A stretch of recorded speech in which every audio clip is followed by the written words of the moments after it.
Off-duty cop pulls gun on a man. A police officer in Vallejo, Officer David McLaughlin, was caught on camera pulling his weapon on a man. According to exclusive footage obtained by the KTVU, Officer McLaughlin can be seen drawing his gun on a man named Santiago Hutchins, who had just arrived at Rocco's Ristorante Pizzeria at the Encina Grande shopping complex in Walnut Creek to celebrate his 14-year-old son's birthday. Hutchins and the Walnut Creek police both confirmed that the incident was sparked by a verbal altercation and posturing between both men. Hutchins said he passed by Officer McLaughlin near the doorway as the off-duty officer appeared to be leaving, and they got into a verbal confrontation. Officer McLaughlin then pulled out his gun and pointed it at Hutchins. In the video, Officer McLaughlin can be seen dressed in shorts and a white t-shirt. This meant that witnesses, including Hutchins, had no idea that he was a police officer. I think he shouldn't have had his gun out so quickly. I never heard him say he was a cop. In fact, I never heard him say anything, to be really honest with you. He just had the gun aimed. Walnut Creek police responded to the scene and took down Hutchins with the help of an off-duty deputy who happened to be in the area. Later on, Officer McLaughlin joined in and threw punches and elbows repeatedly at Hutchins, leaving him with a bloody face that required stitches. An internal affairs investigation was opened into Officer McLaughlin's conduct as a result of the incident.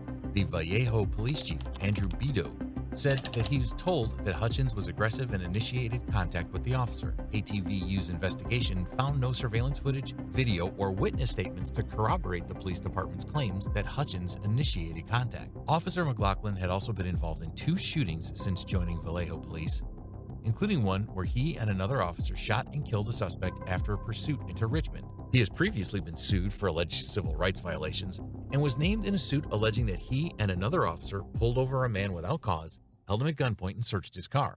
Adrian Burrell, a Marine veteran, has accused Officer McLaughlin of assault in a separate incident in January 2023. Burrell said he suffered a concussion after being assaulted by Officer McLaughlin while filming the officer from his front porch. Bay City News reported that some of the encounters were captured on video, and Burrell has retained a civil rights attorney to represent him. 3 years after the incident, in 2021, the city of Vallejo agreed to pay $270,698 to settle Hutchins' lawsuit against the city and the police department. Sanjay Schmidt, who filed the lawsuit on behalf of Hutchins, came out and said, "We believe justice was served, and we hope bringing this federal civil rights case will prompt policy reforms within the Vallejo Police Department that will prevent this from happening to anyone else in the future." Although the city ended up paying for the damages that the officer's actions caused, our next story deals with a traffic stop that resulted in a total disaster. Number 2, cop pulls gun over a traffic stop.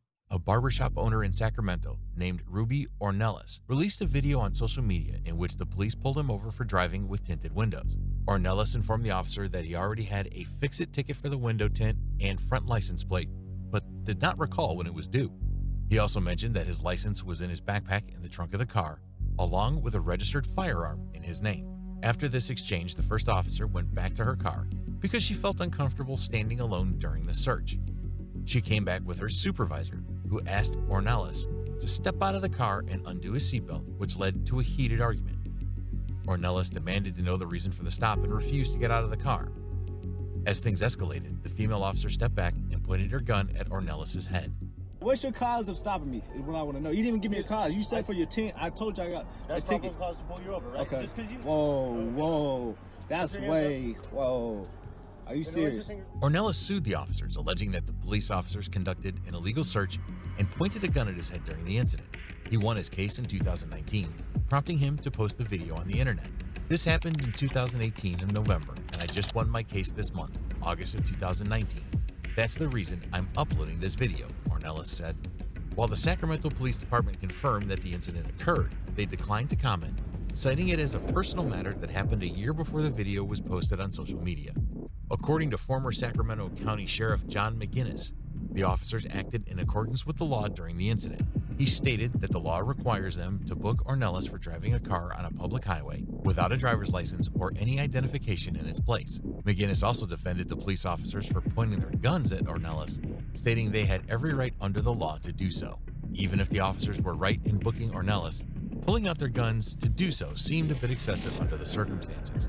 Thankfully, the local police proved to be a reasonable force in this case and helped de-escalate the situation. Our next story, however, gets a bit crazy as both the cops and the suspect pull their weapons on each other. Number 3, Texas man shoots at police.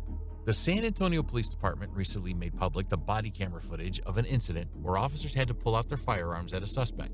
The incident occurred on March 29th at Arnold Park after the officers received reports of a possible shooting in progress. The police received a 911 call stating that a guy was firing a gun in a public park. The body cam footage shows the officers discovered the suspect, a 26-year-old man named Raul Arzola, sitting on a sand volleyball court. As the officers slowly tried to approach Arzola, the suspect rose to his feet, aimed the firearm he had at his head, and subsequently pointed it in the direction of the officers. Seeing this as a threat, the officers opened fire. As the officers continued to empty their weapons, Arzola made a run for it, leaving his backpack in the sand. He was shot by the officers but continued to run. Officers started chasing after Arzola and backup was called. Right before the cops were about to gain on him, Arzola threw his handgun to the ground. After a brief pursuit on foot, law enforcement successfully managed to take down Arzola. The suspect was taken to the hospital in critical condition. Fortunately, neither any of the officers nor the bystanders were hurt during the whole incident. According to an SAPD spokesperson, law enforcement determined that Arzola had been firing his weapon at Arnold Park before the police arrived. Arzola now faces 2 counts of aggravated assault charges on a public servant and 3 counts of aggravated assault with a deadly weapon for firing his weapon towards civilians in a public space. But this is not the only case where officers thought it right to point their guns at citizens. Our next and final case covers the story of a mall cop who pointed his handgun at an Apple engineer over a minor traffic violation. Number 4. Mall cop pulls gun on Apple engineer. The actions of a security guard who was under contract with Westfield Valley Fair Mall in San Jose have come under some heavy scrutiny after he pulled out a gun on a mall patron who works for Apple. While attempting to exit the Westfield Valley Fair Mall's parking garage, Nicholas Buchanan unintentionally drove over an orange traffic cone.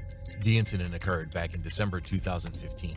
Nicholas Buchanan had finished shopping and was waiting in line to exit the parking garage. Observing the driver in front of him attempting to back up, Buchanan moved his vehicle over to an adjacent lane to provide additional room for the other driver. However, in doing so, he inadvertently drove over the traffic cone.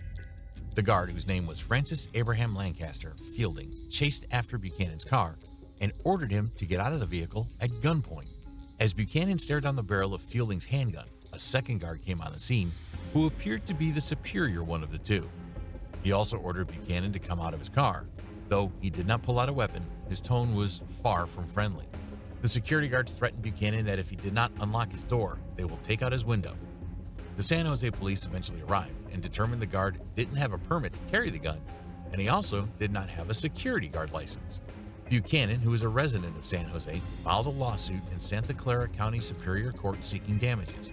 Buchanan's suit named the mall, a security contractor, and 2 security guards as defendants.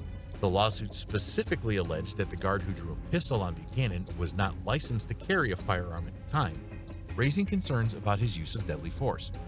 Buchanan's suit also accused the 2 security guards, the security company, and the mall of assault, false imprisonment, negligence, and violation of the Bain Act, which refers to the claim that a police officer used threats or intimidation to interfere with a person's constitutional rights. Although a San Jose police investigator recommended charging Fielding with brandishing a weapon, the district attorney's office did not press formal criminal charges. If you want to get the latest updates on these stories, consider supporting the channel by subscribing. Also, let me know your thoughts in the comments below. Until next time.